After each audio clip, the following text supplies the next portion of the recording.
another episode of Chatty Broads with Becca and Jess.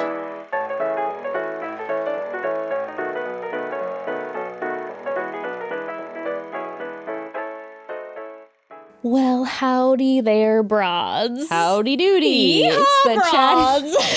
It's the Chatty Broads Rodeo. Yeehaw. cow broads. Cow bros and broads. Cow bros and broads. I was like, I'm like, cow broads? I'm like, oh, cowboys. Okay. Why are you calling our listeners cows? I'm a little confused, but also I don't know the rodeo scene super well. So maybe this is like, some lingo that I'm unaware of. Yeah, only the coolest Cow people broads. know. Do you know what your name means? Your name Jessica means? You mean like the definition of it? Well, Rebecca, I looked it up. Means I thought you were asking in reference to like the rodeo definition of my name. I'm like, what am I about to learn? you know what they call Jessicas out on the range? No. My name, I looked it up and it means fattened calf, aka cow. Because I am an honorable sacrifice for the Lord. I was going to say, I'm like, there's part of that feels a little rude to call you a sacrifice. But also an honor. But it is an honor. And the fattened calf is the best of the best, baby. Yes. You hear me? Yes. Wow, that's actually a very heavy meaning for a name. Mm-hmm. Interesting. Did you look up the meaning of the kiddos' names before you named them? Was that something that Nope. you cared about? Didn't look at maybe I did. I'll look it up right now. Yeah, You know what ember means? A flame. Yeah, like a spark and act like An literally ember. what an ember is. Let's look up Jessica first. Jessica name. Well, meaning. there's two definitions Oh, that I've seen. all right. Because also my name, also I've heard it means to tie or bind. Hot. Yeah, or also, you know what? You You're think like hot? I've never kinky even. Rebecca. I've never even thought about that. Literally, the way I was thinking of it is like a trap, like how she tricked. You know how Rebecca in the Bible tricked Isaac into giving her favorite son the Sneaky inheritance. Rebecca. Exactly. Got it. Sneaky sexy though. I was gonna say I was thinking a little bit more of like the fetish community, and I'm down. I like that better. Okay. So I've heard the definition of Jessica. My mom used to tell me that it means God's grace. She was like, "It's God's grace. It's God's grace." And then Google when I has a got different answer. Well, then when I got older, when for some reason I was younger and we were talking about the definition of names, and it said wealthy one, Jessica, I saw that definition, and then I hated that. Because then all my Wealthy friends were one? always like, she's a wretch. She's the rich one and you're fucking stuck up. And I so wasn't that way. I didn't feel that way. Like I was, Oh, you know why? stuck up. Because Jessica in William Shakespeare's play The Merchant of Venice, she's the daughter of the moneylender. Shylock. Exactly. Thank you. Good work. Thank you. Good work. Good work. I remember that But play. that's not what everything else says. Everything else says it means God beholds, Okay. It feels generic. which I guess like God's vision, sort of, God beholds, like I'm God the beholds vision of the Lord. I mean, I'll take it. come to fruition. I used to always feel when I did find out that Jessica came from Shakespeare, I was like, that slaps. Yeah, I had no idea. I thought Jessica was just, I think he created the name. Why did it not come into popularity at all before like the 80s? I don't know. Isn't it You'd interesting think how that happens? Maybe there was around Shakespeare's time a big surge of Jessicas that just weren't, well known, of notoriety in history. Yeah, look how though names happen. It's like Jessica wasn't popular in the 80s. Probably no one named their son Oliver since like the 1800s, and now every other damn kid is named Oliver. That's very true. Hey, it just happens. Hey, how weird are names? It's weird. Like you come out of the birth canal and someone chooses your name. I know. And then that's just like what your label is for the rest of your life. Ruth means friend. Franklin means free. Oh my God. Simple and great. Friend and free. That's beautiful. I like those too. That really fits them. It really does. Not gonna lie. Yeah. What does Evan mean? I think it's some like burly thing. The Lord is gracious. Yeah, right. Please. So mine is God beholds and his is the Lord is gracious. You want to guess what the most popular, sorry, tangent, but whatever. This is what Tuesdays are for now. Oh my God. Oh wait, no. The girl version of Oliver, Olivia, is the most popular girl's baby name in 2021. I do love the name Olivia. Boys is Liam. That's been a popular one for a while. Emma, Noah, Amelia, Oliver. What does Grayston mean? Grayson's just like a family name of his. Let's look it up. But it's been in their family for a long time. That's really Got cool. like passed down. I like family names. I think it's technically a last name because it's Scottish, English, like family crest name is the first thing that came up when I typed in Grayston. It's of Anglo-Saxon origin from the Greystones near Sheffield in Yorkshire. Yorkshire. Do you know what your last name means? Martinez? Yeah. What's yours mean? Well, I forget. Okay, so my new last name, Ambrose, means immortal, which is cool. That is cool. It's like a god name. Yeah, no, Ambrose is definitely like... Ambrose, yes. It's been around for a hot minute, that name. That's cool. That's cool. I mean, Martinez just means like son of Martin, you know? Okay. Collins, my maiden name. But Martin's from the Latin Martinus, a derivative of Mars, you know, the Roman god. Oh, that's cool. Yeah, mine says son of Colin, but that also doesn't feel right because Collins is a really like that's a very old like family name because it used to be, it came from Macaulay or I don't know how you pronounce it in the Irish language. Collins, but it's Mick. But my actual before my grandparents came over, it was like Macaulay something. Macaulay Culkin. Macaulay Culkin. My maiden name is Macaulay Culkin. Dude, that's quite a name. That is quite a name. So is his last name Culkin? And his first name Macaulay? What the hell? Let's look that up. I didn't realize that I kind of did that to Ember Ambrose. You kind of did. And I didn't really think about it. That's not as strong as Macaulay Culkin. Culkin. Dude, his last name's Culkin. Culkin. What kind of name is this? Dude, no shade, Macaulay, but Macaulay? Yeah. What even is that? Is that Irish? I mean, it has to be like Scottish or Irish, right? That's a very... Macaulay Culkin.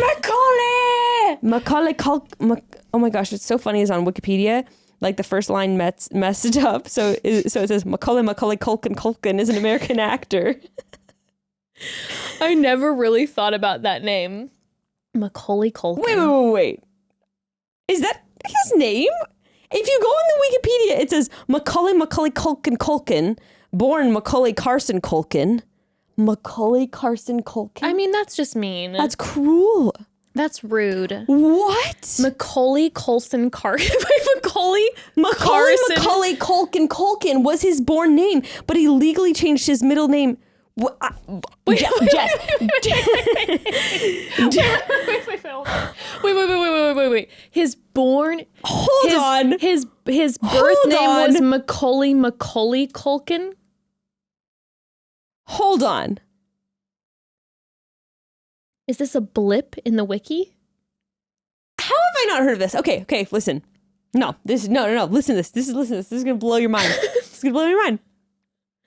When he was born, Macaulay's middle name was Carson. Macaulay Carson Culkin.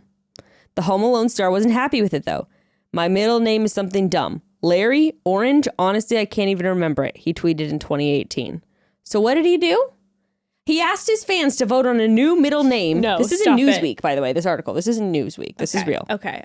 Everything on the internet is real. He asked his fans to vote on a new middle name via his website, Bunny Ears. They settled on something truly monumental, Macaulay Culkin. So he changed it legally. The name won by a landslide 60,000 votes. So he changed his legal name to Macaulay Culkin.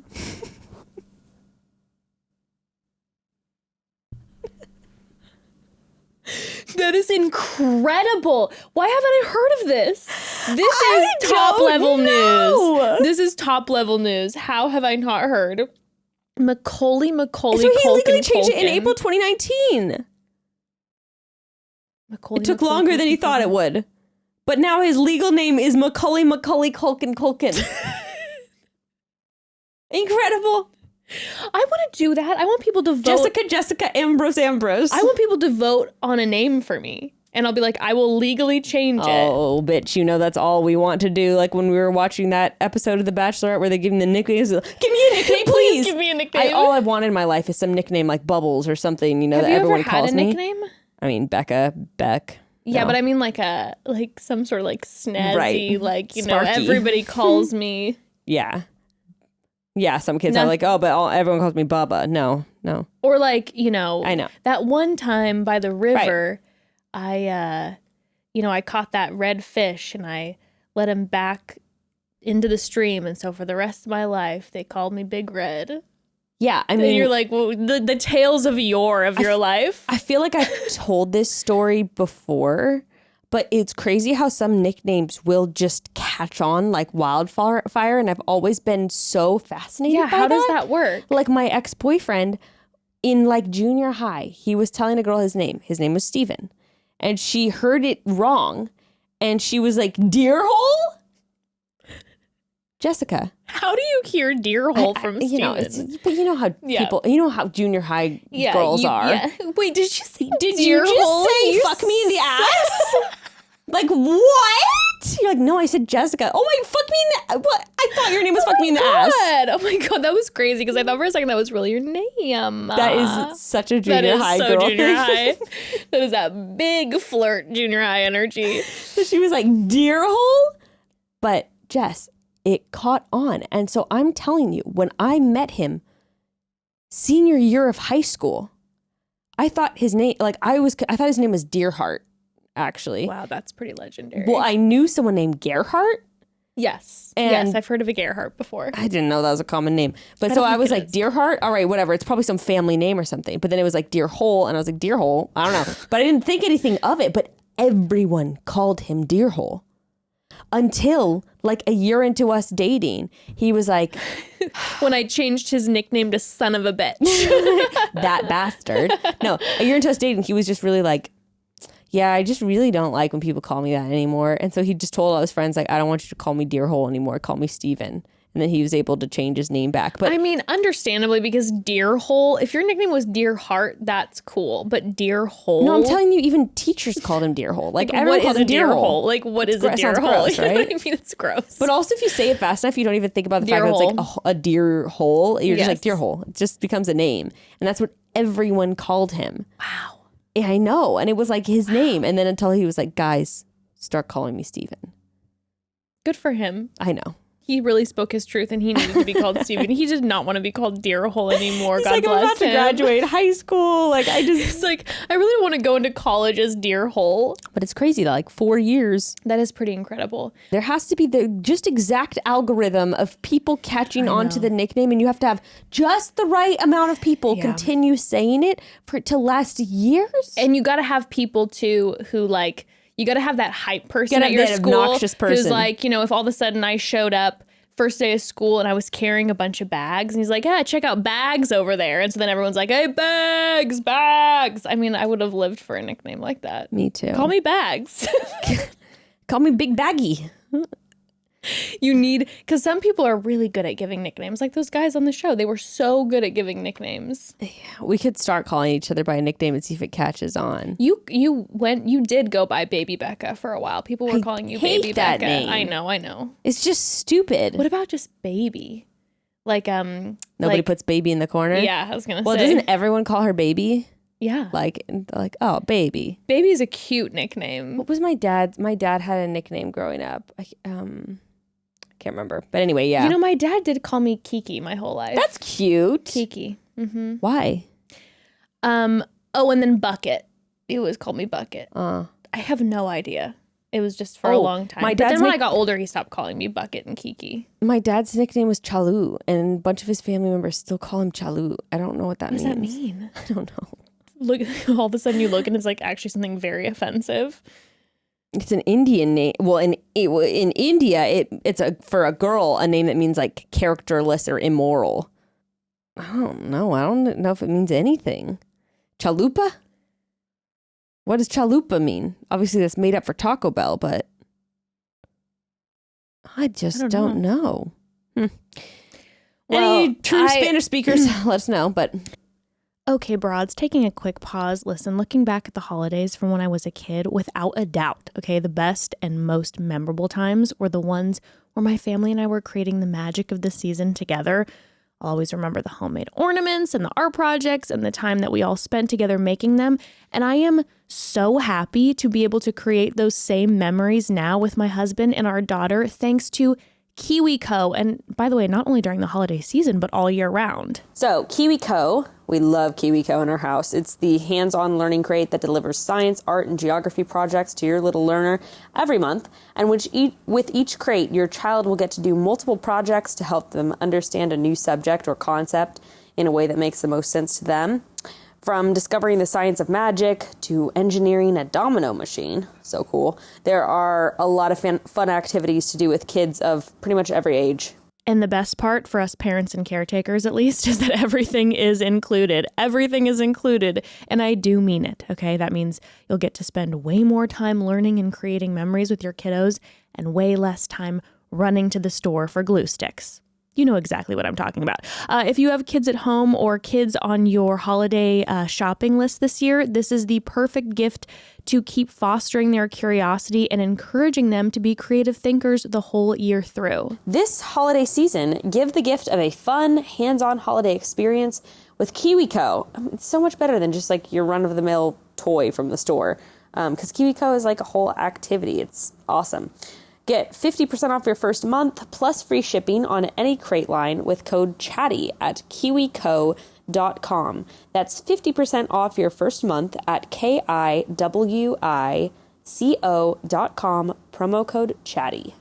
Okay, speaking of holidays, I know we say that the holidays are the most wonderful time of the year, but the fact of the matter is, for a lot of people, the holiday season is actually one of the toughest times of the year, and that's okay.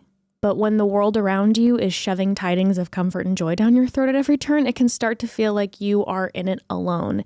And that's where Talkspace can help. Yeah, Talkspace is awesome. Like, therapy has never been more convenient. There's really no excuse anymore. It's the number one online therapy platform that wants to help you get the support you need to get through the holiday season. And with just a single message, you can start your journey to feeling better. Talkspace has thousands of licensed therapists ready to talk with you, and they're specialized in dozens of different areas, including anxiety, depression, relationships, and more. So no matter what you're dealing with, there is a perfect match for you on the Talkspace platform. With Talkspace, there are no waiting rooms because everything is done online at your convenience through the platform. You can send unlimited messages to your therapist or video conference them, which is one of my favorite features because you know when you're struggling and you're like, I need to talk to somebody, and then you call your therapist and they're like, yeah, we can talk in 3 or 4 weeks when I have an opening. And you're like, no, I need to talk right now. Well, with Talkspace, you're able to do that. And because Talkspace believes everyone should have access to help, a Talkspace session will cost you just a fraction of what traditional in-person therapy costs. I personally love knowing that my Talkspace therapist is just one message away anytime I need them. If you need a little support to help you through the end of the year, or if you want to start building towards a better upcoming year, Talkspace is here to help. You can match with a licensed therapist when you go to Talkspace.com and get $100 off with promo code CHATTY. So that's $100 off when you use code CHATTY at Talkspace.com. In high school, I did get 2 nicknames in high school that didn't catch on with everyone, but with a group of people, and I hated both of them. Oh, tell. Pray so tell. My friends used to call me Hans because of my chin and my facial structure. Yeah, that's just not a fun one. It's just rude because they would because they would fucking laugh about it. It would be like, oh, Hans, her chin enters the room before the rest of her face does. No, that's just mean. They're just like, haha. It was just mean. So I was like, but it was only a couple of my friends, and they'd be super shitty about it. That's annoying. Yeah, it was actually really What was the other rude. one? I'm going to confront them about it at some point in my life and be like, hey, remember you shitheads? Yeah. My other one was harassment. And they called me Bacon. And it was the senior guys when I was a freshman. Why did they call you Bacon? Because I showed up at school and one of like the senior guys had a crush on me, I guess. I didn't even like really know him at all. And then this like group of like disgusting older boys like had a nickname for one of the girls that some of the senior guys liked, and they called her Peaches, and then they called me Bacon, like food. No. And so they would scream it at me in the halls. Like when I was Why? It was just kind of like, you know, like a hot piece of sizzling bacon, like literally call me a food product.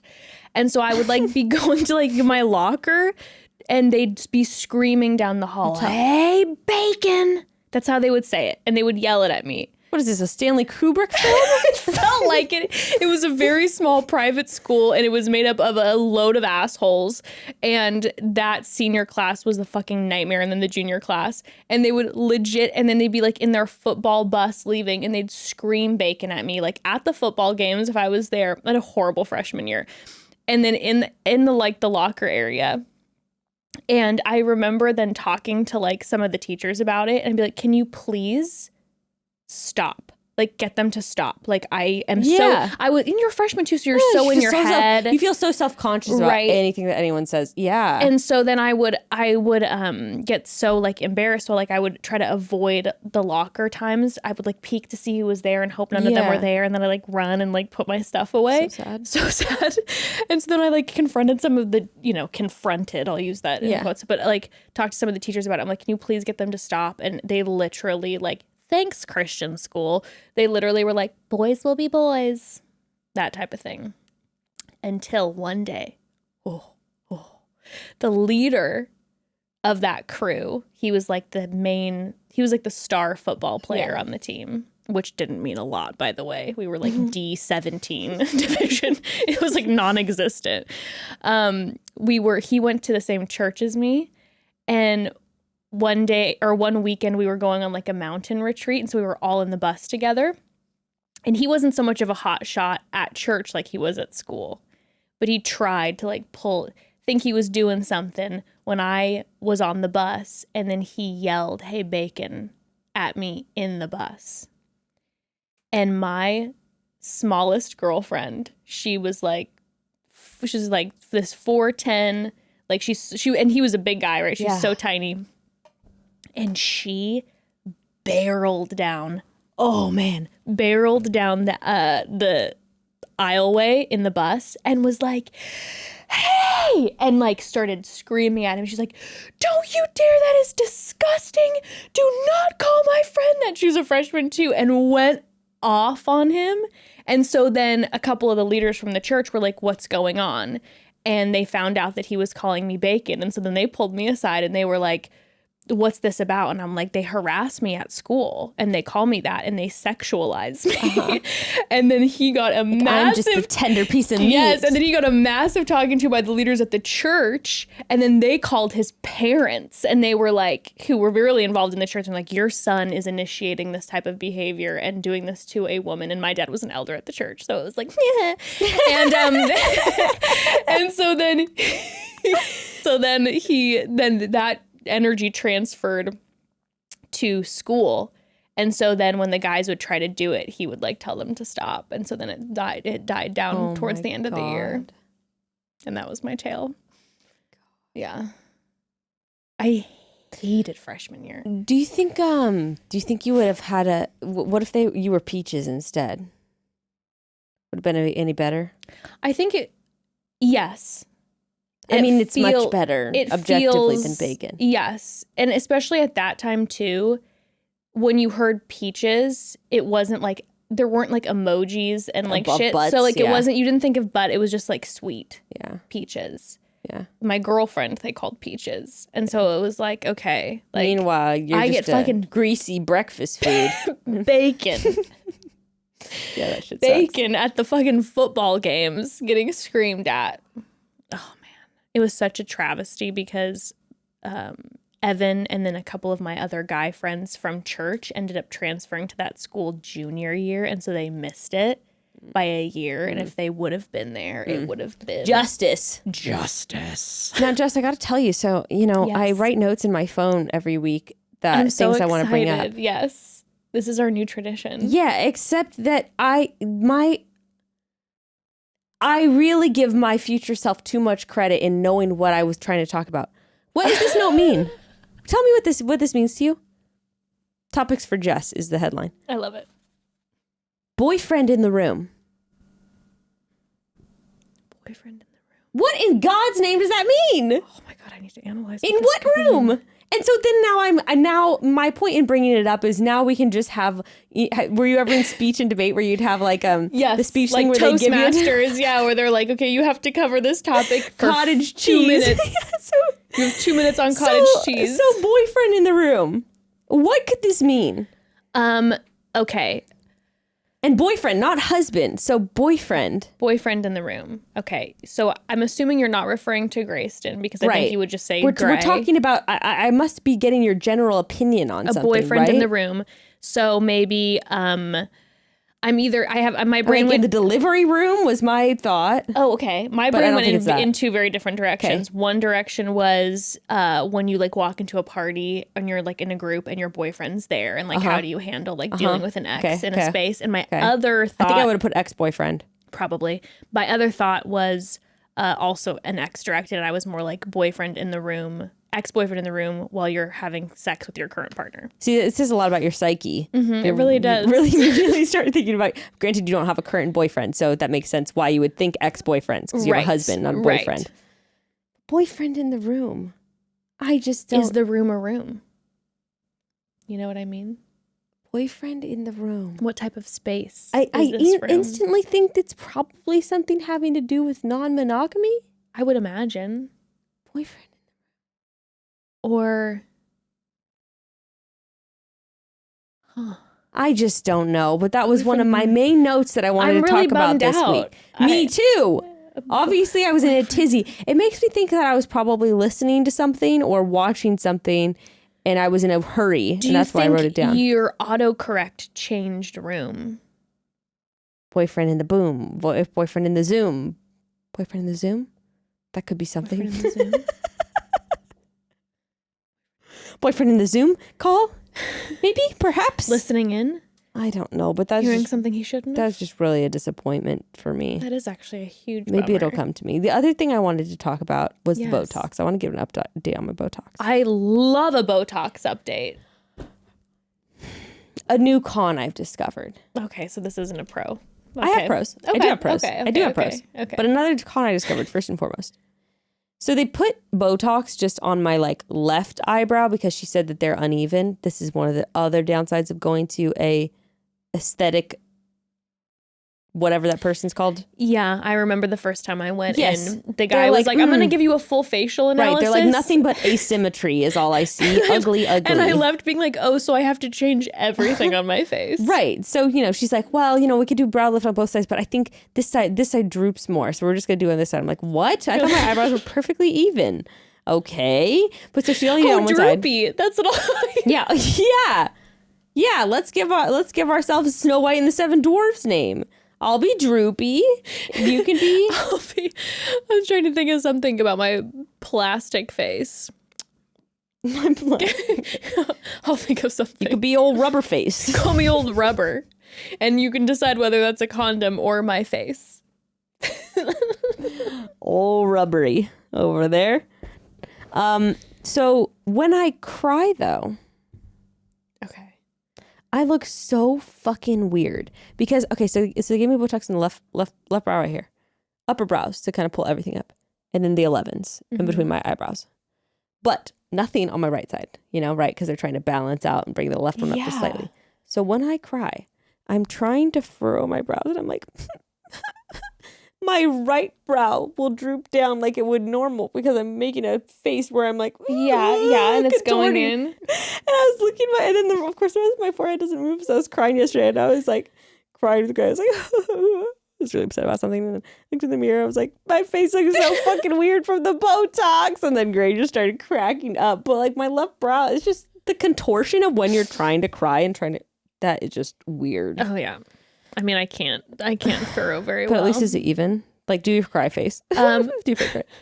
No, because this eyebrow, fine. I think my last injector, I think, did a little more on this side. And so this eyebrow just in general has been going up more. So I always look very engaged and thought-provoked. I'm always just like, You're like a detective all the time. Sherlock! Sherlock. That's Good my old nickname. Good old Sherlock. You know, with her wild eyebrow. Sherlock's a cool nickname, though. I like that. That is a fun. I'm sorry. We'll figure out something else other than Droop. Maybe one day I'll find one. So I decided this is what I'm gonna do though. I do like when I do raise my eyebrows, and I do like how it. Some people don't like it. I do like the cartoony villain thing. Me too. You know how when the middle of your forehead's frozen, so when you I raise my eyebrows a lot. When I raise my eyebrows, they go swoop. Yeah. Yeah. Like they're flying off my head. I like that actually. So I would get that again if it was free. But then I won't get the 11s except for a tiny bit when it's the summer, when I'm on the beach, and I'm usually squinting a lot because it's bright out. That's what I've decided. Okay. Well, you figured out what you want and what you desire. I will be continuing probably to get everything. Wait, what do you get when you do it though? Do you do like this, this? Well, I actually get something kind of different like every time because it just depends. But on I how do I'm still want to try the feeling. TMJ one, like you were telling me. I live for the TMJ one. Yeah. So I actually need to get it. It's been a while. I'm starting to get my tension headaches again. But I do the 11s. Yeah. And I do my forehead. And I want to do the eyebrow, the lift now. I'm ready. But I haven't done it yet. Oh. I've never done it before. I mean, they just did a tiny don't bit on the think- side. maybe Obviously, you once. can't really see it much. But I just do the 11s and then the forehead. And then I've gotten the crow's feet done Oh, really? once before, but I didn't like it. What happens to your face though? Like, I don't. It's just like when you smile, it So doesn't you're like- crinkle. Yeah. And I got it done a long time ago, and it's still, I will say when I got it done, it did prevent them, and I still can't I still don't fully have them because of that. I guess I'm not sure when I get crow's feet. Like when in my normal facial expression would I get crow's feet? When I'm like what face? Just when you're smiling, which is nice. Yeah, I guess it kind of. But I had gotten it when I wasn't smiling and I could see them. Oh. Because they start to, when you get older, Yeah. the crow's feet, then when you're not smiling, there's lines there. Interesting. What else was I going to ask you about? I don't know. How was Ember's birthday just passed, right? No, so her birthday's coming up on November 20th. Oh, I don't know why. I always think it's the beginning, like the 6th or something for some reason. Well, we did an early birthday present for Oh, did you? her. Yes. Tell us about it, please. Oh my God. It was the best thing ever. What'd you do? So we went to, we took her to Universal Studios. Yes, I've never been. Really? You haven't? Mm-mm. Okay, so I will say about Universal Studios is it's not like going to Disneyland, like where there's so much to do. Like Universal Studios has a couple rides. They have a great tour that you can go on, and you can see like the different studios, and like the studios are active too when you go on the lot. So it's like, oh, right there's where they film The Voice, and you'll see people going in and out, and you're kind of like, hi. But they have it's a fun. I think it's definitely something everyone should try going to, but it's not something that I'd be like, oh, every weekend we go. Like I would go to Disneyland every weekend if I could. There's always something to. There's just a ton of rides. It's so fun. Universal Studios doesn't have quite that energy. Are you guys gonna get a season pass to Disneyland? I've thought about it. So I think they have them again. Yeah, they're called Magic Keys now. Ooh.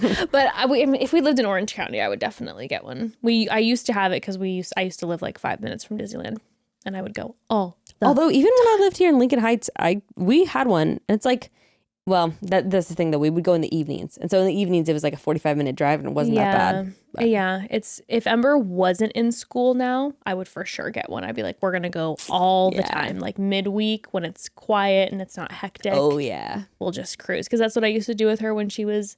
I had a pass when she was a newborn. Yeah, so I would put her in the stroller, and I would just cruise around all day at Disneyland, and just, people listen watch. to a podcast. It was amazing. Yeah. It was amazing, and it smells. The delicious smells there, and it's like just nice, pretty, relaxing music, and everyone's joyful, and I'm just like, yeah. But so we took her to Universal Studios, but we took her there specifically to take her to the Wizarding World of Harry Potter. because Ember is a Harry Potter fan. Is this very new? No. Really? Well, I would say maybe it's like 6 or 7 years old. Maybe I'm totally off, but I think it's numerous years old. No. Ember's obsession with Harry Potter. I'm like, well, the dates of Universal Studios. I think they erected the Hogwarts replica around 2012. So I don't know how new that is. No.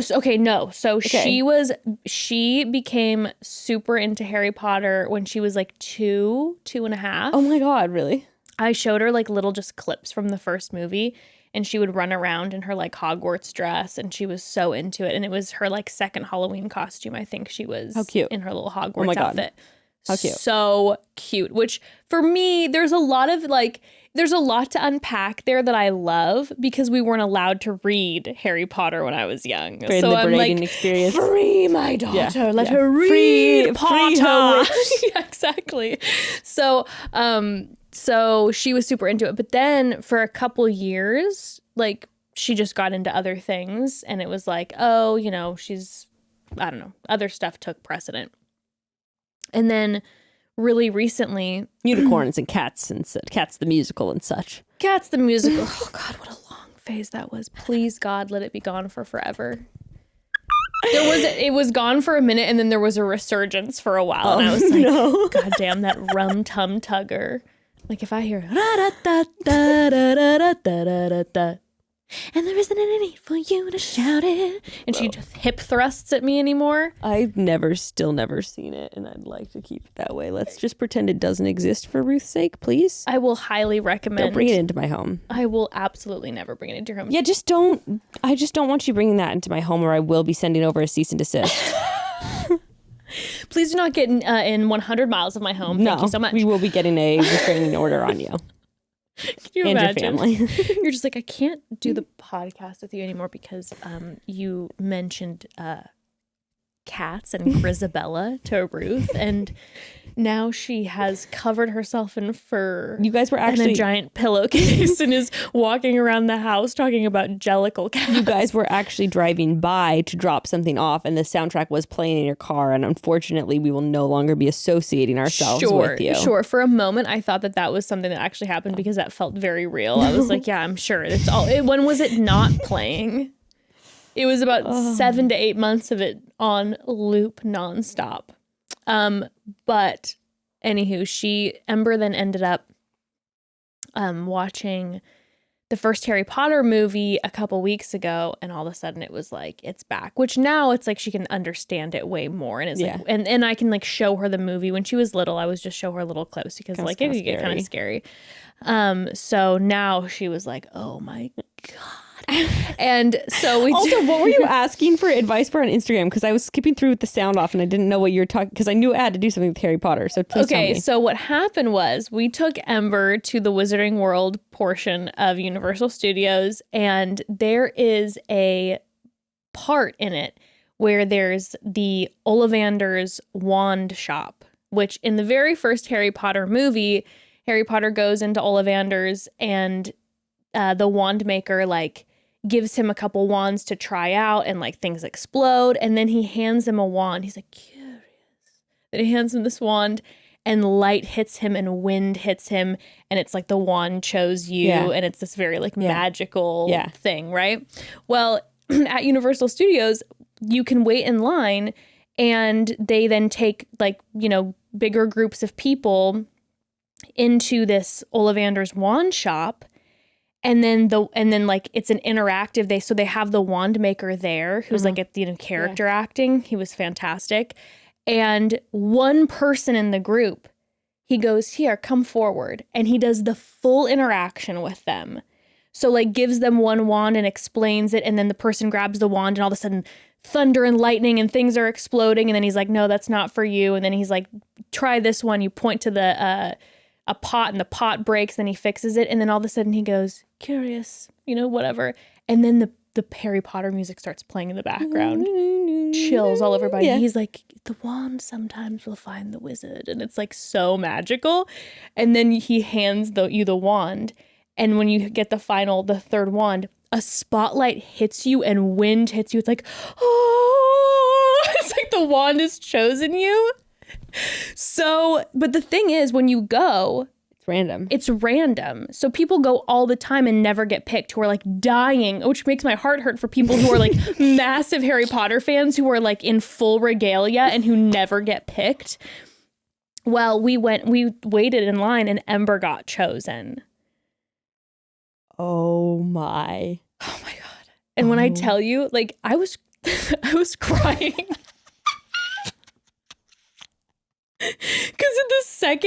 Because I had never been in it before, but Oh, really? No, I'd never gone in it before. And so, So you're seeing it all for the first time. yeah, and when I was pregnant, the one thing that I was obsessed with doing was rewatching all the Harry Potters over and over again. And Evan had never seen them, and then he watched them with me when I was pregnant, and he became obsessed. So all we did was watch Harry Potter when I was pregnant. So there's something about her then loving it. There's like this connection. So then, but as I knew that one person got picked. So as soon as we walked in, and he right away walked over to Ember, I was like, this is our moment. How many people are really there, do you think? I don't know how they do it versus COVID and non-COVID. There was like 25 people in there with us, I guess. Yeah. And there were people who were in their full Harry Potter outfits, like who went to Universal Studios to live their Potter fantasy. Yes. And he chose little Ember. And she was like, when she is invested in something, you know how like expressive and like wild she is? When she's invested, she becomes incredibly serious. Mm-hmm. So like he called her and he's like, what's your name? And she's like, Ember. And she just stood there and he did the whole thing with her. And she was like, this was like real. Oh, yeah. Real. And then when the wand chose her, I mean, it was like her life changed. She was like, I'm Harry Potter. Yeah. Like the wand chose me. Yeah. And so then, so she got the wand, and then afterwards in the Harry Potter area, they have places where these wands that you get, the tips of them, I don't know how they work them. Oh, yes, I've heard about this. But you can actually do magic and things will happen. Like you do certain spells and they give you like a little map. And so she was going around and she was doing these spells, and all of a sudden like, smoke would come out of something and like things would rattle and break and shift. And so she was like, I don't know how to tell you guys this, but she was like, go live in Hogwarts she was now. like, she was walking around and she was like all day. She was telling random people like in line, she was like, I was chosen. Yeah. And I'm a wizard. And so she was like, this is who I am now. Mm-hmm. This is my identity. Yes. So then what happened was we came home and the wand did not work because we're not at Universal Studios anymore. And so she was getting really frustrated, understandably so. And she was just like, I don't understand. And then Ember, she has a lot of emotions. Yeah. So then all of a sudden she was like, I don't understand. Like, I guess the wand didn't really choose me. Yeah, like, I guess I'm not really. Yeah, she's like, I guess the wand made a mistake and it didn't really choose me. And it was like devastating. And I'm like, oh my God, she was so excited and was so believed that she was a wizard that I'm like, I want to continue this feeling for her. So then I was like, maybe when she's at school, I'll write her a letter from the wand maker and explain to her why her wand doesn't work. And actually the Broads helped me so much. It was like, they reminded me like, oh, in the Harry Potter books, the wand doesn't work in the Muggle world and the human world. She's also too young to go to Hogwarts, so she can't do magic. And it's okay, but you can practice. And so then I was like, so I wrote her this letter explaining all that. And I was like, you might not be able to see it, but you can practice spells that help people like that bring kindness and goodness into the world and protect people and all that stuff.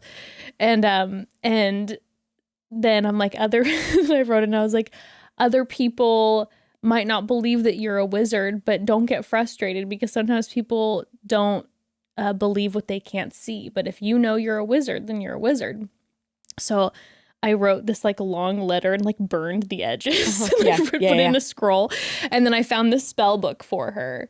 And then in the letter too, I said at the end of the week, like, I'll send a message from the Sorting Hat to show you, even though you are too young to go to Hogwarts, to see what house you're in. And so I bought a little like Ravenclaw necklace for her. That'd be cute.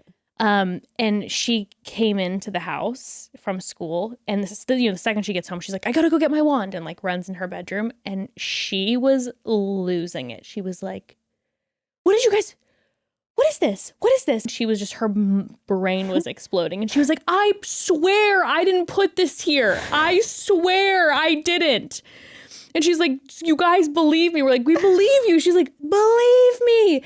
And then she read it, and she was just so excited and so happy. And so now the past few days, she's just been all day practicing with her wand, and then just, like going through the spell book and like writing everything in it. And it's so sweet. But I was having that Santa Claus moment where I was like, where's the line? Am I lying to my kid? And is this gonna be like devastating or make her like not trust me? Right, because I guess like at what point do you wait for some kid to tell her? Do you tell her when she's older? Like, I mean, maybe one day she will be a witch. I don't know. True. That's my thing, where I was a little bit like, well, if she wants to get involved in spells and magic, like technically she can. Obviously, it looks a little bit different than Hogwarts. Well, yeah, I was going to say, what about the truth about Hogwarts? I don't know. And so that's why I was posting about it, because I was like, is this a bad idea? Did people have any advice on? I would say the overwhelming majority. There were a few people that echoed some of my concerns, like, well, what about the trust thing, and what about whatever? And then a lot of people were like, what's the difference between this and Santa and the Tooth Fairy? And we're like, exactly. I was like, yes, thank you. I would say by a mile, though, most people said, who engaged with it, were saying that, oh, my parents did something similar with like when I was interested in fairies when I was little, or interested in whatever. Yeah. And they said, I absolutely loved it, and I have nothing but positive memories from Then at it. what point did they figure out that fairies weren't real? I don't know. Because I guess you could Follow-up question. I mean, I feel like, because I've also heard of some kids being absolutely, which life hurts, right? At some point, you're gonna have to mourn the loss of childhood. There's disappointment. That is life. Yeah. I mean, I guess what you could just tell her in like, a couple years, you could be like, I have to tell you something. Like, this is a book written by a person. Mm-hmm. These movies were made by people. She'll be old enough to understand when she's like 8. Yeah. Well, she could understand now, but you know what I mean. No, this but book it's made by people, but like there really is such a thing that people, practice magic and spells and all these things in the world. And there's a lot of mysterious parts of the world, and like, you kind of do it like that. Yeah. May look differently than riding on broomsticks with wands. I don't think if she looked at me and she said, is Hogwarts real? I don't think I would be comfortable saying, you're like, at the yes. theme park? No, I would probably tell her, if she looked at me and said, is Hogwarts real? I would probably say, you know what, Ember, I don't know, because I've never been there, and so I'm not aware that it is, but really anything's possible. Like, I would maybe approach it the way that I approach all of her questions about God recently. Right. All of her God questions, because my child is obsessing over God right now. Yes. And she asks everyone if they believe in God. That's the first question. What does she do if they say no? People. Well, that's what she says. So when she says, do you believe in God? And they say no, she goes, okay. She goes, yeah, me and my family, we're the family we don't know what we believe. Yeah. So I've just tried to communicate with her. I've been like, hey, so, Evan and I have tried to really focus with her, where we're like, we've explained different belief systems to her. We've talked about Christianity. We've talked about Islam. We've talked about Hinduism, all different forms of belief. And then we've talked about, like atheism. And then we've said that mommy and daddy, we don't know what we believe. And so I don't know any of the answers to your questions. I said, but some people believe certain things. And what's important is that whatever you believe, you need to respect what other people believe, because that's their choice. Yeah. But I told her, I said, if you ever want to believe in something, I said, just because mommy and daddy don't know what we believe or don't believe it doesn't mean that you can't. Yeah. So if she were to be like, hey, I'm super interested in this, I'd be like, let's look into it. Yeah. But so that's how we've kind of framed it with her.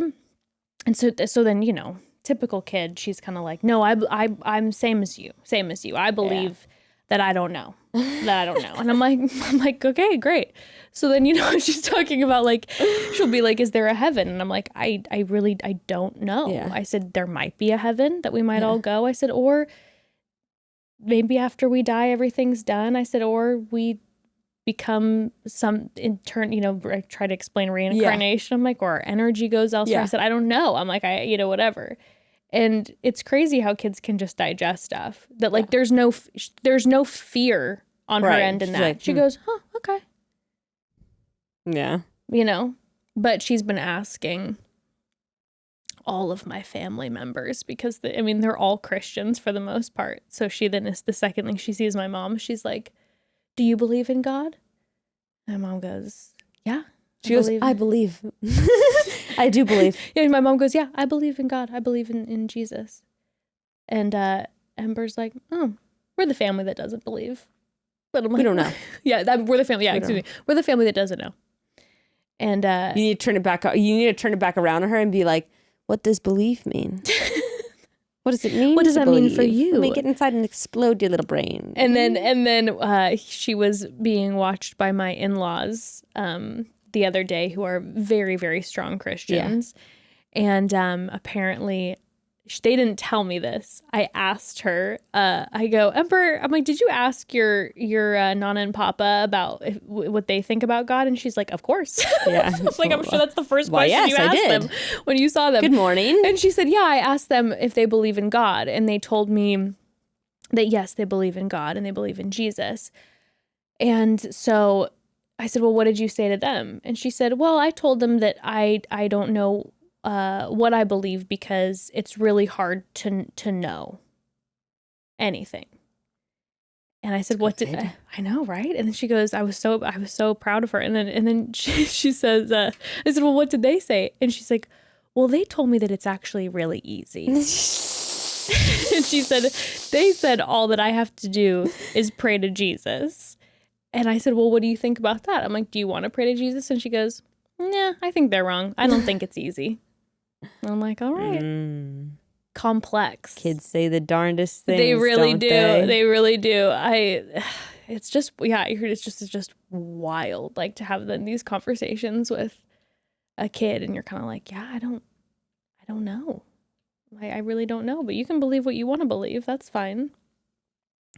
But then she's, you know, hyper aware of Christianity because of her grandparents. You should. Have you ever asked her, like, what do you think God is? Or like, who do you think God is? What is God?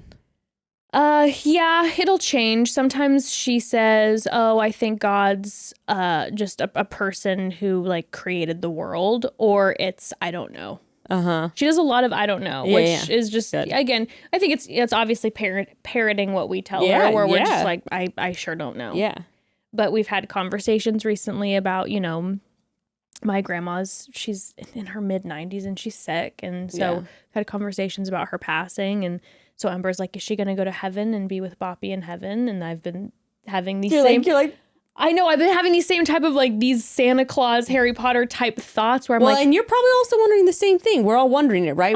Exactly. We're like, oh, is my grandma going to go see my grandpa in heaven again? Exactly. I sure hope so. And so that's what I told her. I was like, Ember, I'm like, and so I'm sitting there going, oh my God, what do I say to her? Because I want to bring her comfort, but I also like, don't want her to then grow up maybe with the similar Did you just things. say like, I like to think that? That's what I told her. Yeah. I said, Ember, sweetheart, I'm like, I really don't know what happens when we die. I said, but I like to think that Nana and Boppy will be together and that they're happy. Yeah. Yeah. And she's like, okay. Yeah. And I'm like, do you believe that? And she was, I don't know. Yeah. All right. Yeah. Yeah. It's crazy. Yeah. I would be interested what if you started like prompting her, like, well, since we don't know, we can just imagine what we think. Like, what do you imagine it's like after you die? Right. Start asking her that. I want to know her questions. I want to know the truth. She holds the truth. The children hold the truth. They're closer. Exactly. They've been less They're closer corrupted. to the Rainbow Bridge. Get the answers now. I know. I do ask her all the time. And she's very like, she's also very mysterious. And I think she knows that like it works me up, the mystery. So she'll just kind of be like, I I've seen things, but I don't know. And I'm like, will you share them with me? And she's like, if you say nice things to me and try to make my heart, that's the new thing. If you say nice things to me, try to make my heart bigger, maybe I will. She's like, if you say things that I don't like, you make my heart very small. She's like, so remember, she literally told me before I went to bed, before I put her to bed last night, and we were having a great talk. And before she goes to bed, she goes, remember, if you say things that I don't like, it makes my heart small. So say things that I like to make my heart big. It's scary. Oh God. What do you do when your heart gets really small? I'm like, what are you talking about? Oh my God. But what do you do? What do you think you do in that? Okay, I'm gonna pee. Yeah. Go pee. Let me think about this question. Tell me the question first. Okay, tell me the question and first. I'm gonna turn on the air, but I need to know what for you with the kiddos. I'd like to know, and I know this is a two-parter, but I'm curious about this whole Harry Potter situation. Like, would you extend this? Do you think it's gonna mess their brains up? And then also, God. Okay. I'll sit with these things for a minute. Okay, broads, one more quick pause. Making your home the space you've always dreamed of can be kind of a nightmare between the insanely long wait times for furniture, the overabundance of options online, and the high price tags on products that are built to last. Buying anything new for my house is always the last on my to-do list. But after 18 months spent largely inside, there are without a doubt a few rooms in my house that desperately need a refresh. For those rooms that need a little bit of love, there's Article, the easiest way to make your space look beautiful. Article's the best, simplest way to shop because it combines the curation of a boutique furniture store with the comfort and simplicity of shopping online. And oh my gosh, there's no more falling down the rabbit hole of online warehouse sites where you're going through literally thousands of options. So overwhelming. Or going on a wild goose chase from store to store in person. So Article has everything you could ever want in just one place. And to keep the collections cohesive and streamlined, Article's team of designers focus on just a few modern aesthetics like mid-century, Scandinavian, industrial, and bohemian, which makes it far easier for someone like myself who's not an interior designer to put together really cool rooms. And the quality. The Article pieces in my home, this is a fact, have held up better than pieces I have paid double the price for. And speaking of prices, when you shop at Article, you can expect to save up to 30% over traditional retail prices thanks to their pared back model, which cuts out the middleman and sells directly to you. Right now, Article is offering our listeners $50 off your first purchase of $100 or more. What are you waiting for? Go to article.com/chatty. The discount will be automatically applied at checkout. And that's article.com/chatty to get $50 off your first purchase of $100 or more. Broads, do you like to win cool stuff? I mean, obviously, right? Who doesn't? And I'm not talking about like a year's supply of your favorite granola bar or a gift card to a chain restaurant, which would be great. But I'm talking like, how would you like to win, I don't know, a car or a karaoke night with Charlize Theron or a dream house in Miami? How can I win these amazing prizes, you may be asking? Well, we will tell you, it's Omaze. Omaze is actually all about supporting great causes. So, at the same time that you can enter to win big prizes, nonprofits you're passionate about can raise big money. All you have to do is go to omaze.com/chatty. You can sort through all of the amazing prizes there are to choose from. Then you pick whichever one you're hoping to win, and you can choose a donation amount from $10 to $150. And of course, the more you donate, the more entries you'll get, and the better chance you'll have at winning. So fun. Broads, so far, Omaze has been able to raise more than $150 million to support over 350 different charities around the world.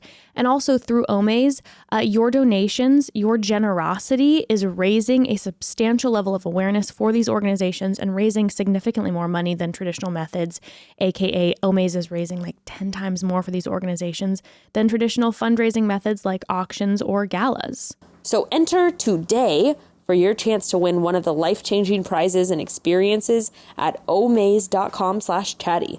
Plus, receive 20 extra entries when you enter code chatty20. That's omaze.com/chatty. Okay, I'm back. Okay. And I'm reframing it a little bit as I think. Yeah. Tell me the questions. Okay. Are you going to, or have you, And will you be doing things like Santa Claus and the Tooth Fairy with the kids? Now, I used to be way more judgy about the stuff than I am now. I'm not really that judgy about it. Even when people go to crazy lengths, whatever. The only thing I don't like is, like you said, if a child outrightly asks. But I don't know, even that can be a little iffy, because like even just with stuff my parents have kept from me, not Santa Claus stuff, big stuff. It's like, I'm like, why didn't you tell me? And they're like, well, you never asked. And I'm like, that's kind of a bullshit. You know, sometimes that's kind of a bullshit thing. Right. So I'm like, I wrestle with that in my brain. I think how I will do it is I think I will just straight off the bat, even at this age, I haven't even thought about Santa Claus. But like this year we started doing a little bit of Halloween stuff. She's old enough now. Yes. She's like, and I don't even know how she knows. She'll, you know, see a giant spider. She's like, oh my gosh, a Halloween spider, you know? And I'm like, I don't know that's a Halloween spider. But, so I think what I'll probably just tell her at a really young age, since she is still like 2 or 3, I think I'll probably say, if we talk about Santa Claus, would be like, I think I will probably do it. Like, do you want to play pretend with me? Like, this is pretend. Like, so some people like to pretend that there's a big man named Santa Claus who comes down the chimney and we can pretend to leave him cookies, you know? And that makes sense. And then that's probably how I will do it, is just like, let's pretend. Yeah. And we can, because she and I already play pretend very vividly, right? Where I'm like, I'm the baby and you're the mom, and we can have a grand old time still being super immersed in like, you're a fairy and I'm a baby and whatever. Mm-hmm. And it can be very rich. And it can be very exciting and fun for her. And she still knows pretend. Without it, yeah. So I think that's probably how I'll approach it with like Santa Claus and stuff. I'll be like, well, this is pretend. Like, you know, there's not actually fairy, but like, let's pretend. You can put your tooth in, let's see what comes in the morning. Like, I think I will probably slide that in the undertones of like, this is pretend. Yeah. That's probably what I'll do. That makes sense. I don't know. I don't want to have to deal, almost, it's just kind of selfish. I don't want to have to deal with the unpleasantness. Well, and Ruth is just the way she is. Like, she already, like, if she, like, accidentally spills a cup of water or something, she'll be like, I'm so sorry, Mommy. And she's being, like, 100% serious. She's like, I'm so sorry. She's, like, really hurt for me. And I'm like, dude, it's fine. Like, chill. Yeah. And she's already really kind of, like, sort of sensitive about that kind of stuff, like about other people's feelings, and like, and I don't know, I just don't want to have to break it to her or like anything like that. Yeah. And I think I also won't, and I think by just saying like, oh, it's fun and it's pretend, I think I can also frame that to her when she starts being around other older kids where they're talking about Santa Claus, where I can be like, it's pretend, but like, let's keep it a secret, okay? Let's let's play along. So like, she's not the one at school being like, he's not real. Yeah. So, yeah, exactly. So Same. I think I'll just be like, it's really fun to pretend. So let's pretend all the way up, like, around Christmas time that Santa's coming. That makes sense. Because it's so fun. It's so fun to pretend. It's so fun to pretend, right?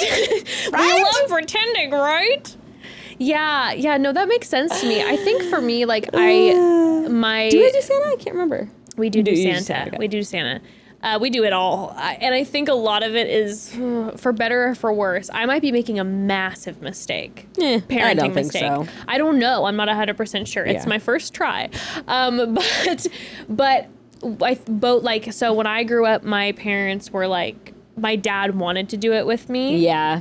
But my mom was on like the hyper Christian train and was like, absolutely not. Christmas is about Jesus. Yeah. And Santa is not real. Yeah. So Same.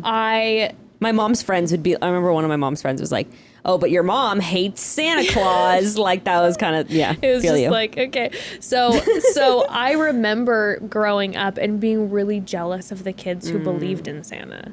Because it's like they'd come to school in kindergarten and like all the kids would be like so excited and talking about Santa. And I knew that I wasn't, my mom told me, like, you know, you can't tell people it's not real. So I would just kind of watch everybody having fun and I'd be like, ugh. And it was just sad. And then Evan, like, you know, just how he was raised was super similar, where it was like imagination was kind of frowned upon and not logical. Mm-hmm. So I think we both lean towards like, oh man, let's just have fun when you're a kid. And like, and we were talking the other day, we're like, life is so magical. Like sitting here and existing is magical. And so I'm like, okay, maybe we can transition it in some sort of way where it's like every breath that we're able to breathe is magic, really. I mean, how is this happening right now? Or what if you like told them that you're like, well, every kid's parent is Santa Claus. So Santa Claus isn't just one person. Santa Claus is in everybody's home. I like that a lot. And we each get to be secret Santa Clauses. And now you can be a secret Santa Claus too. And maybe you can't fly down a chimney, but you can leave gifts, secret gifts for people. That's a really good idea. Maybe we can transition into that this year. No, I'm interested to see how Ember will lean into it. Because, for example, when, for instance, we are at Disneyland and we're like on the Indiana Jones in the line or in the Haunted Mansion and it's kind of spooky, she'll look at us and be like, is this stuff real? Yeah. And we'll say, no, sweetie, it's all just pretend. And she goes, I think it's real. Right. And I think it's spooky. And she wants it to be real. So she knows it's not, but she loves the feeling of like it being real. And then when we tamper with that upsets her. So then there's this part of me. Different, you know? So there's this part of me that if I go, Santa's not real, that then it's like she's going to, I believe she'll just be like, I think he is real. And I saw him, like, and just lean into that hard. Part of me thinks she knows it's all not. Like, she's a sharp kid. And sometimes she'll look at us and be like, Yeah.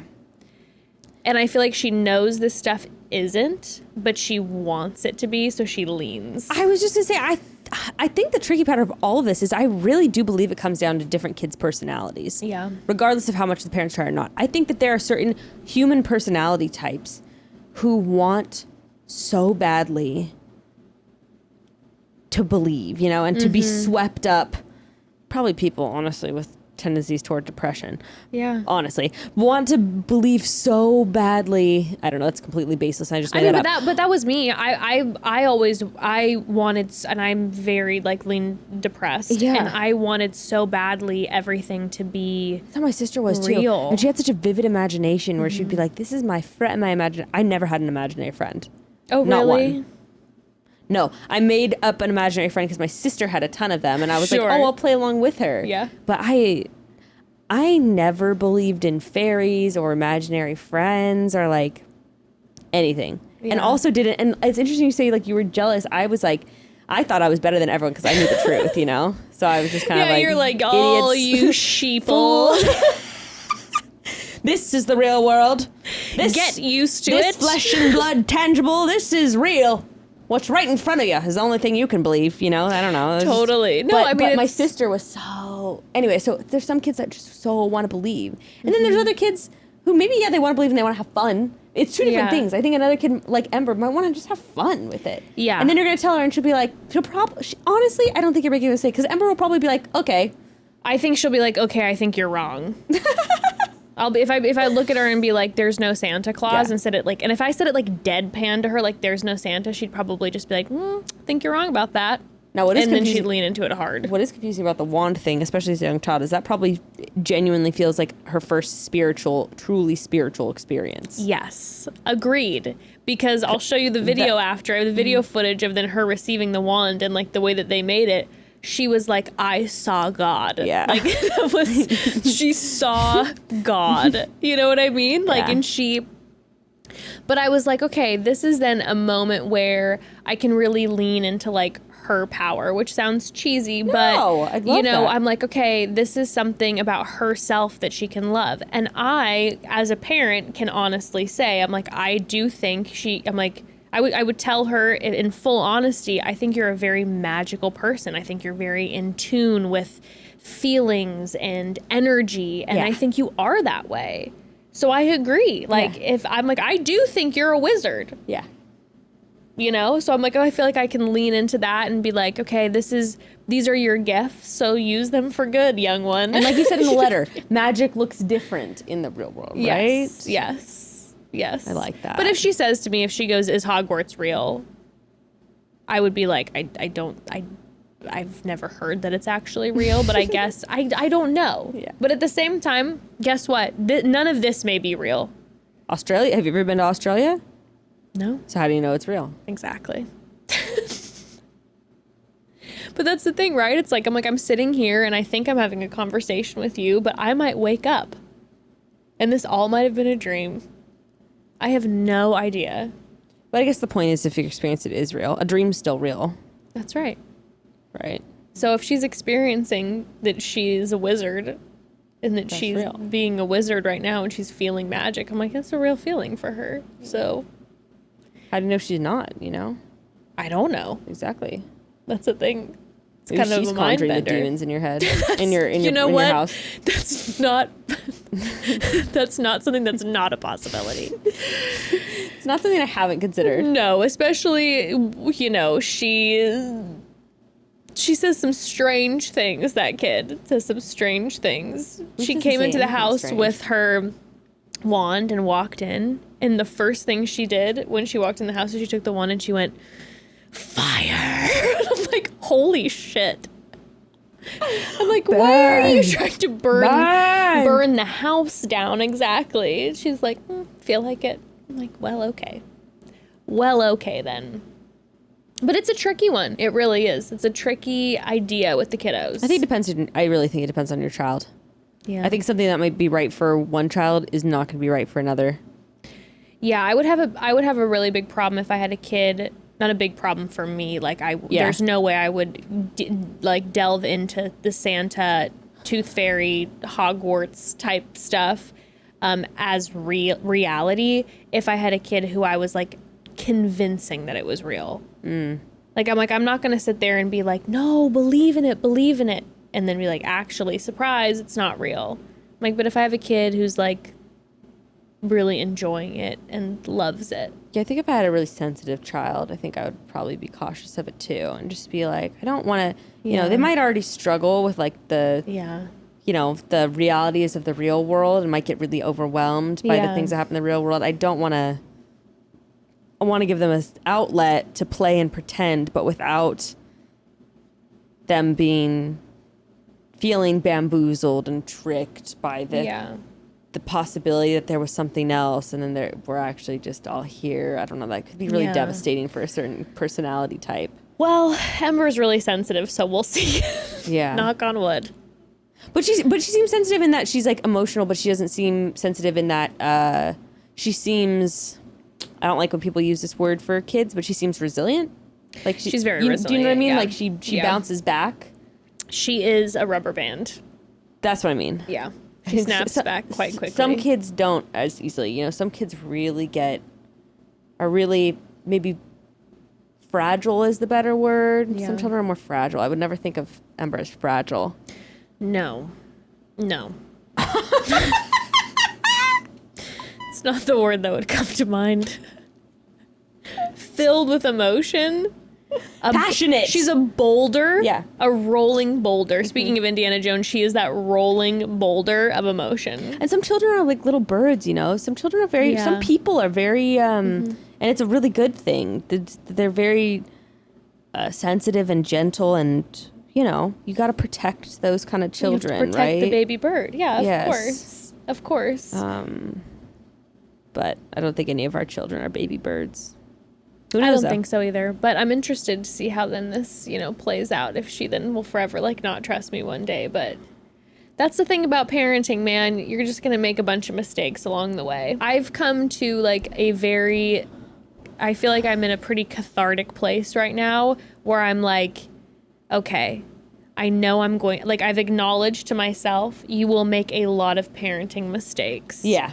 And what's going to matter in the end is your acceptance of those mistakes and acknowledgement of those mistakes to your child. Totally. So that when your kid is older and telling you, you hurt me in these ways and I'm in therapy because of these things or whatever that might look like, that there's this, that's number one, not going to take it personally and be like, are you saying I'm a bad mom? Hearing your kid, seeing your child and what they need and the mistakes that you made, and then acknowledging them and apologizing. Totally. I don't know if I ever told you the story, but this is a story that really stands out in my mind. I was talking to Gray's aunt, and she has older kids who are I think at the time when we were talking, maybe think they were like 13 and like 18 or something like that when we were having this conversation. And her younger daughter had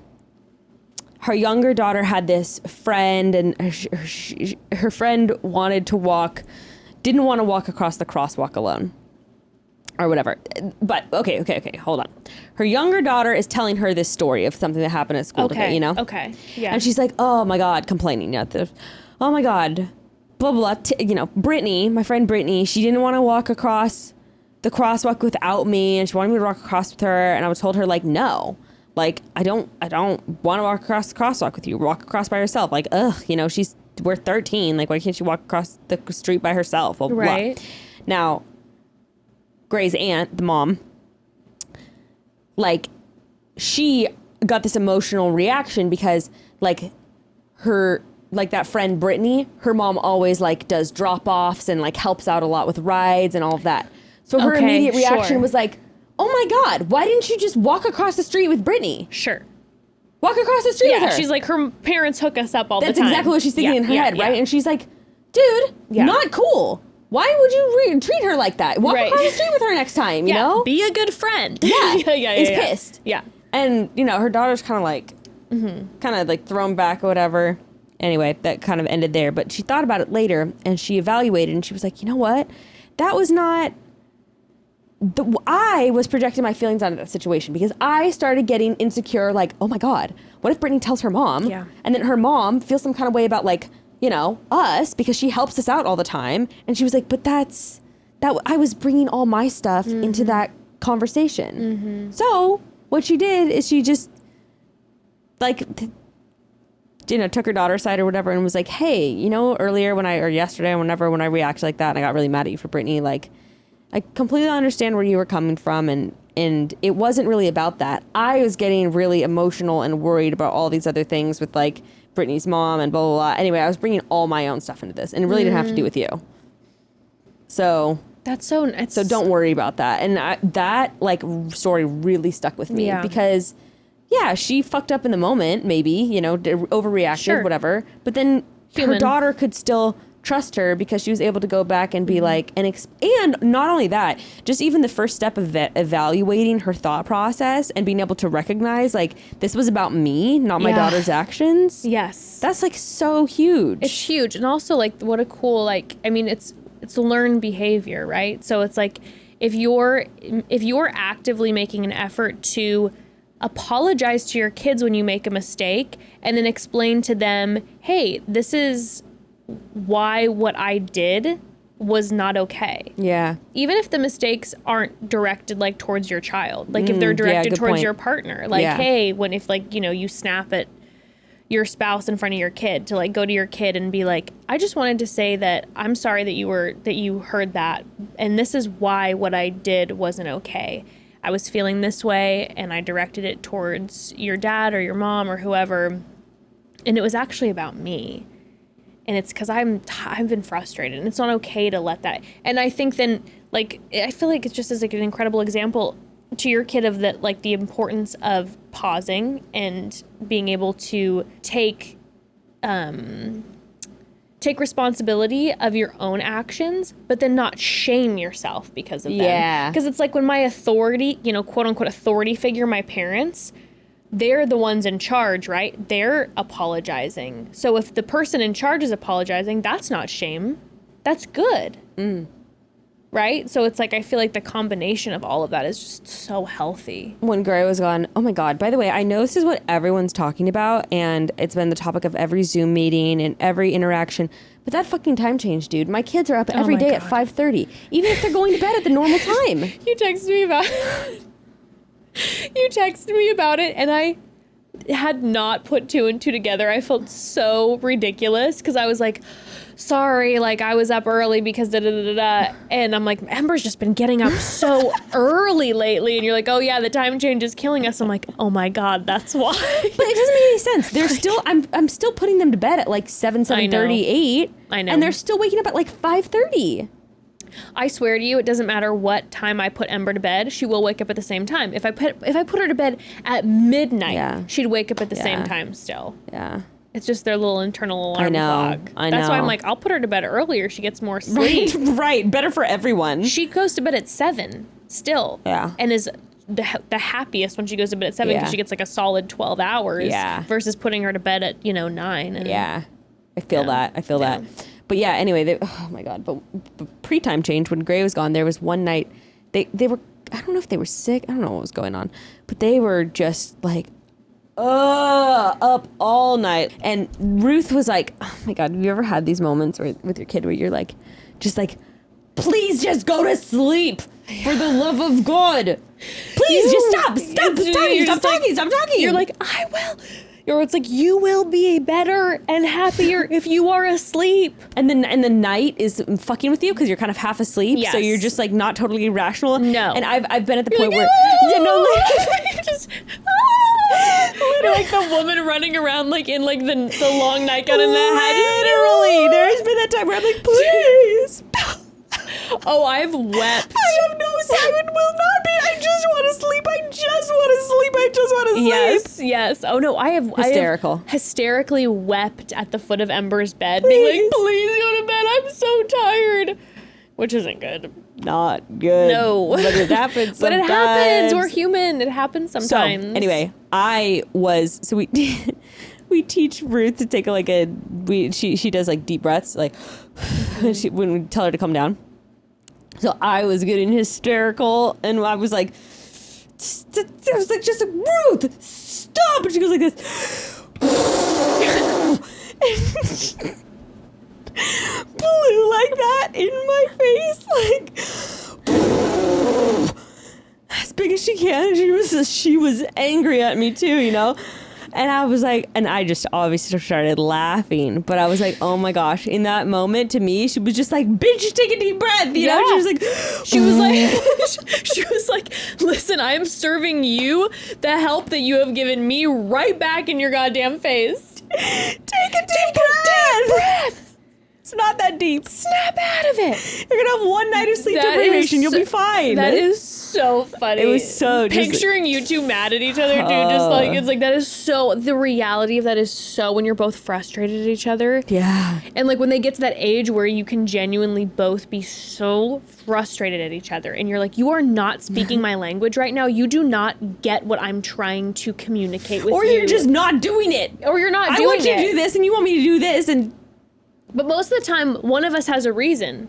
Yeah. Or excuse me, most of the time, both of us have a reason. Yeah, sure. She's like, you're like, girl, I need to sleep. For me to be a good mom, I need my sleep. Also, you're going to be much better and feel way better if you're sleeping. And she's just like, Mom, you don't get this right now. Like, she's like, Mom, you get, like, I snuck a second lollipop while you were giving Frank a bath, and like, now my body can't stop moving. And she's like, bitch, I'm laying in bed and I'm trying to close my eyes and I can't. And guess what? Maybe you can go scroll through your phone, but I can't. So I'm just sitting here in the darkness. So we're going to fucking talk.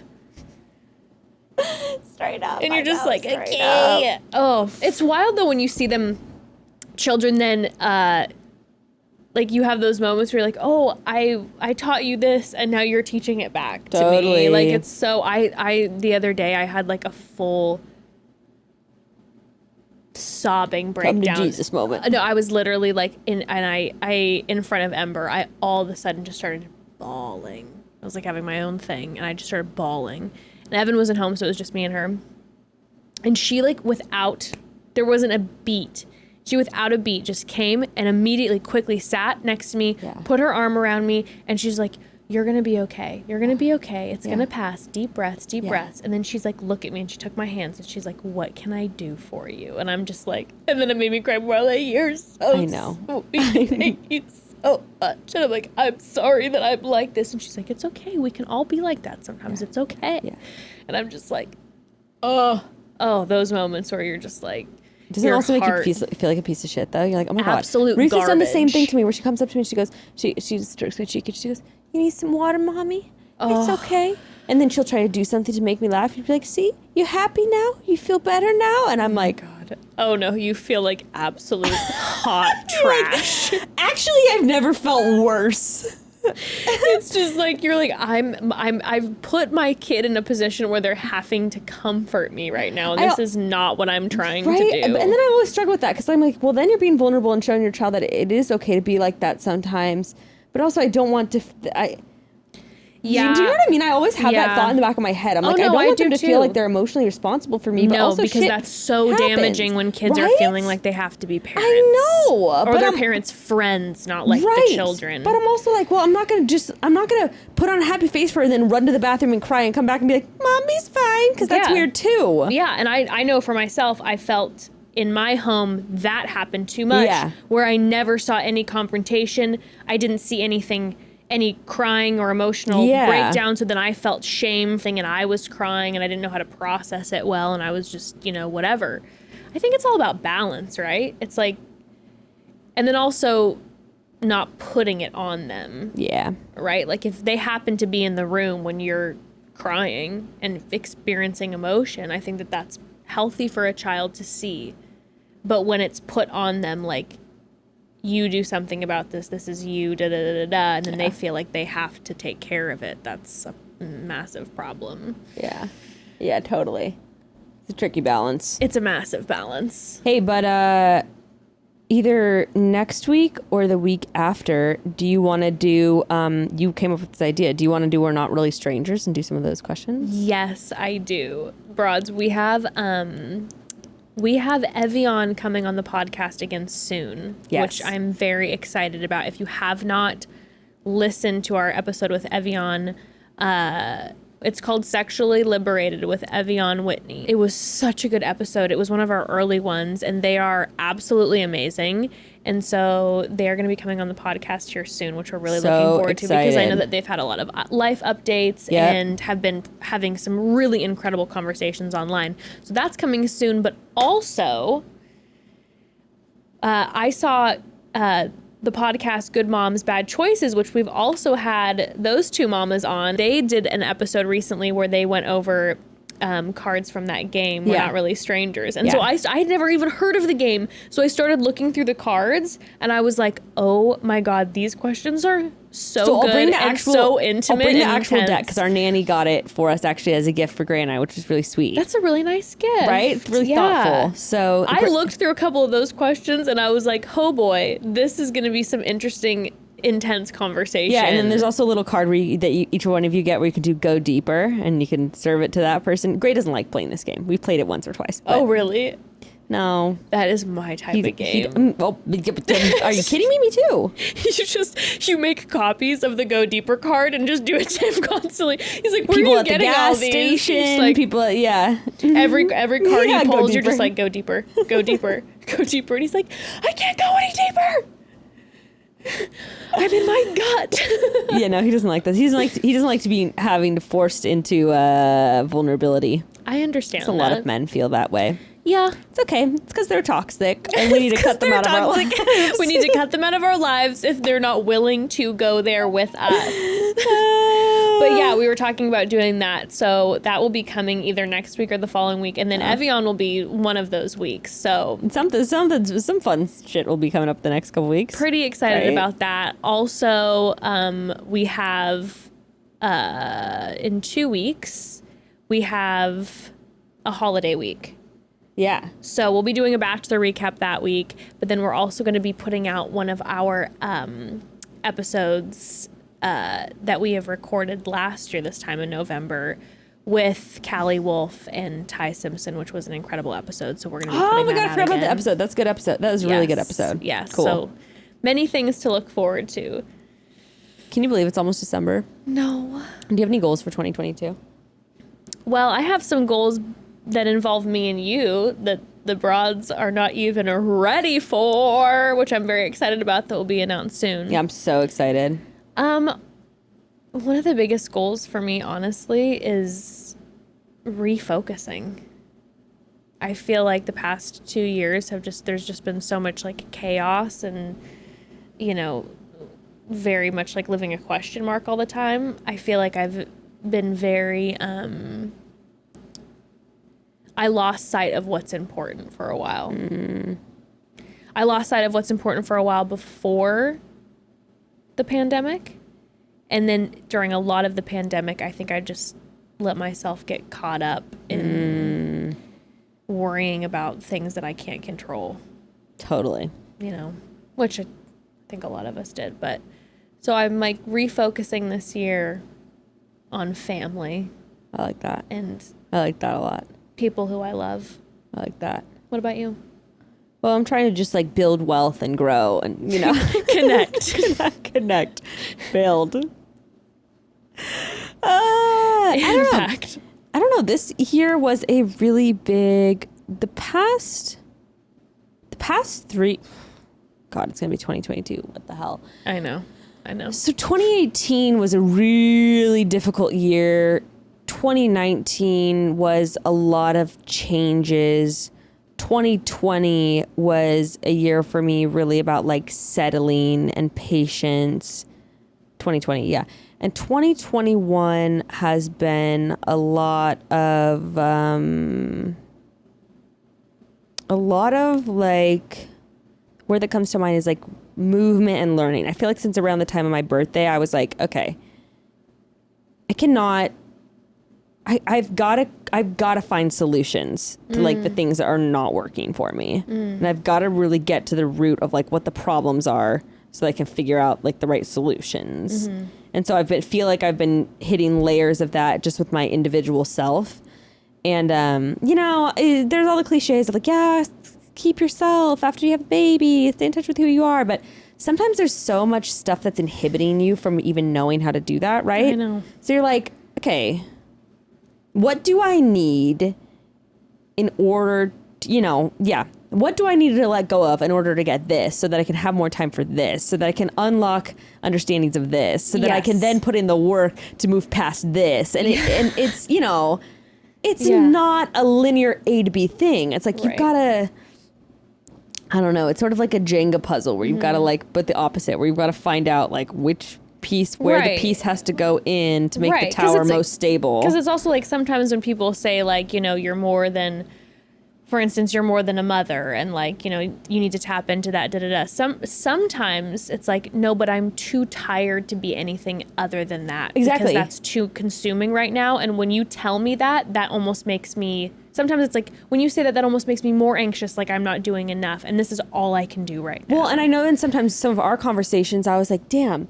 like when you've talked about ways that you have release outside of motherhood. And I'm like, but I don't want to do that. It also sounds tiring. So like, what the hell does that look like for me? Right. And it doesn't look like, it doesn't look like this the way I see this person doing it. It doesn't look like this the way that person's doing it. What do I do to get a break? And then for me, it's just been like, let's even move back. Like, why do I feel like bitter when my partner has time to do this? Okay. That's because I feel like I'm not getting enough of this. Okay. Like, what do I need to like control of so that I can do this? So I don't know. Just like a lot of like figuring out that kind of stuff has been this year. And feeling confident then that like if I take the time and the effort to pinpoint the areas that need attention in my life instead of bypassing them, and that has been really key for me this year is like, yes, all of this is going wrong right here, but also like this over here, I haven't touched at all in like years. Like, remember this? Okay, let's figure out what fits right here. Yeah. Wow, suddenly this over here, up here, that I wasn't even thinking about is moving more smoothly. Yes. Which is then allowing me more freedom over here. So I guess just trying to, I don't know, that's a lot of words to just say like, figuring out a holistic, not in the way that people put in their IG bio, like holistic mom. No, finding a more holistic mind, body, spirit way of addressing things that are not working. That has been big for 2021 for me. And I'm coming out at the end of 21 being like, wow, this feels good. Like, oh, that's so this is good. Like, and it's really hard because even though I might not be like a people pleaser or necessarily like someone who comes off as very, like when I get in my pushy, preachy ways, it's because I really want to help people. And sometimes I see people and I'm like, well, when you discover something about yourself and then you find something that helps you want, even if it's not going to work for everyone else, well, right? But you want to tell people about it. Yeah. And I guess what I've been experiencing right now is it's not like one certain thing. It's like a big conversation I've been having. We should talk about this let's talk about this on another episode, but I will get into the beginning of it because I really want to have a big conversation with you about it. Because we've been talking about it on the side too. Mm-hmm. So many of our spiritual lives are like utterly dead. And I was talking about this with Gray and another friend because Gray was like, spiritual, I don't like spirituality. Mm-hmm. And I heard, actually, so funny enough, what's Craig's girlfriend's name again? Sadie. I was randomly, when I was driving to you last week, I was watching one of Sadie's, like, she was doing a little live on Instagram. And she said, like, I believe spirituality, something to the effect of spirituality is like being the most you that you can be. Oh, that's beautiful. And I was like, bling, light bulb. Tap into spirit. Light bulb. Yes. And so I was like, Gray, when I want you to be more spiritual, I'm not saying go to church or get in touch with God or spirits and go out on a vision quest and whatever. No. Do you feel like you're being the most you could be right now? And what are the things that make you feel the most you? Same with our conversation with the guy, I can't think of his name either, who did how to be single or like how to be single. Oh, John Kim. The Angry Therapist. Yes, the Angry Therapist. Mm-hmm. And his whole thing is kind of the same thing of like, when do you feel most you? When's the last time you felt you? What makes you feel you? And that is what I'm realizing that so many people are lacking in their lives. And it does have mind, body, spirit implications. And what's difficult is a lot of times I've realized in pop culture right now, spiritual bypassing is a big issue where, you know, it's like, just meditate away your depression.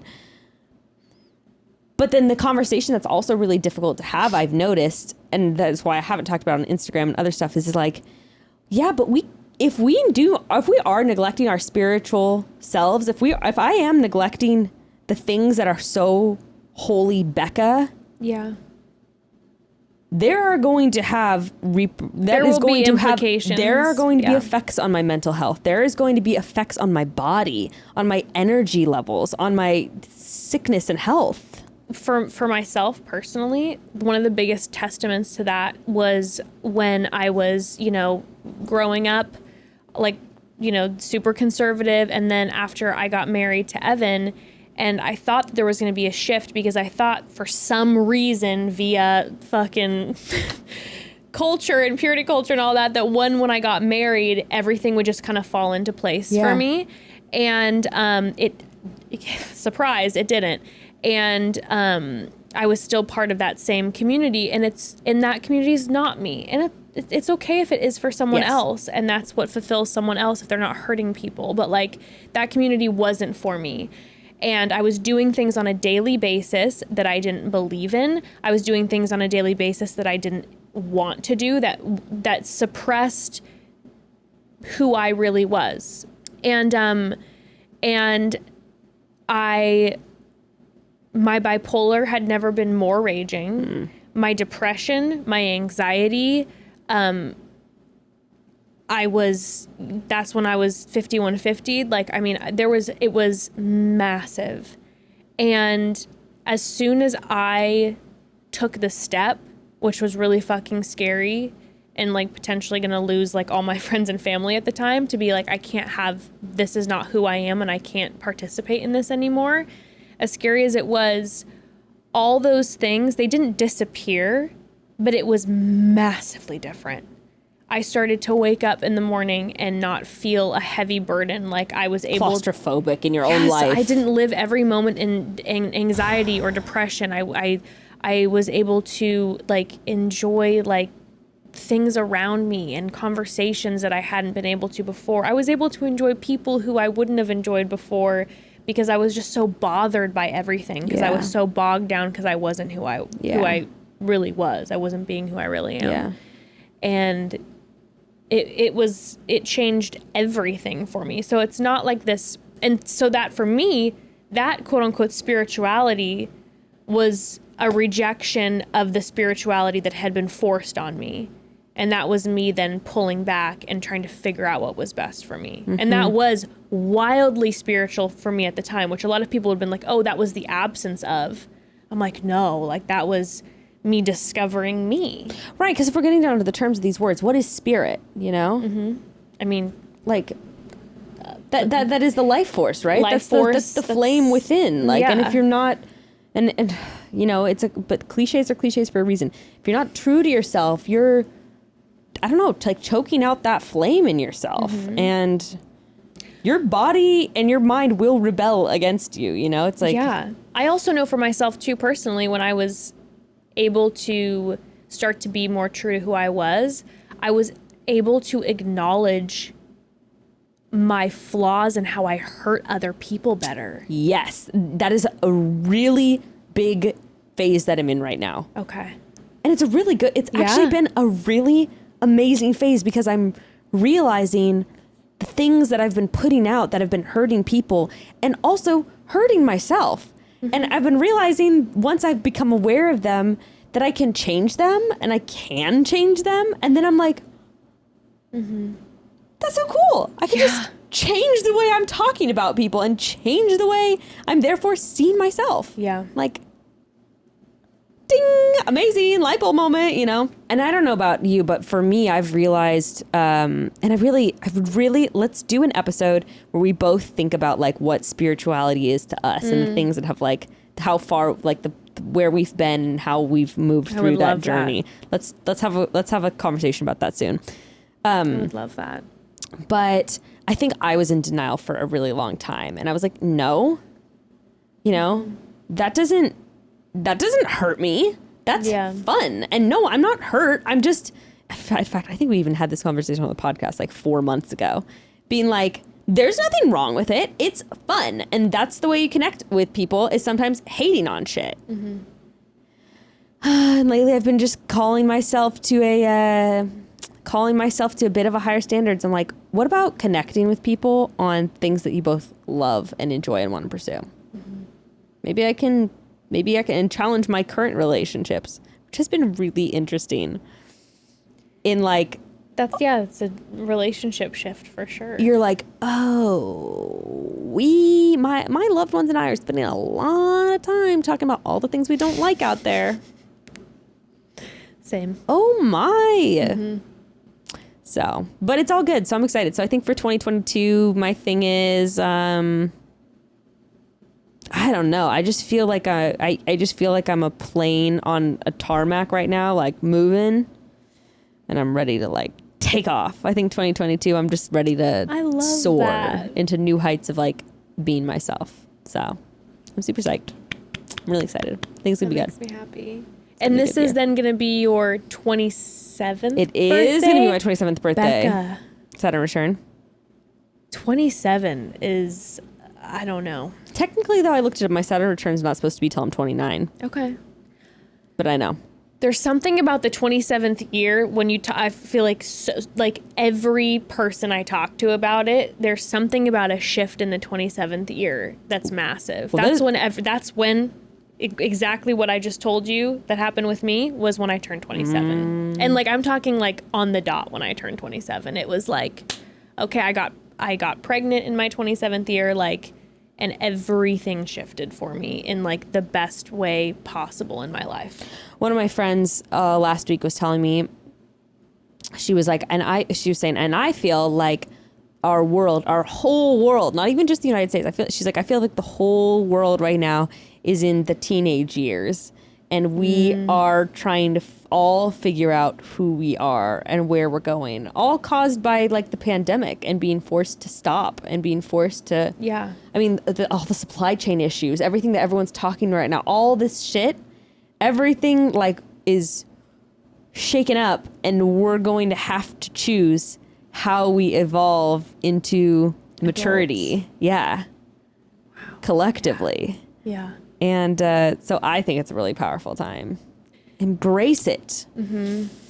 Agreed. Absolutely Let agreed. it ache. Let it pull through you and stretch you and change you. Then may we come out like beautiful butterflies. Come face to face with the stuff that's tough. Yeah. That you don't like.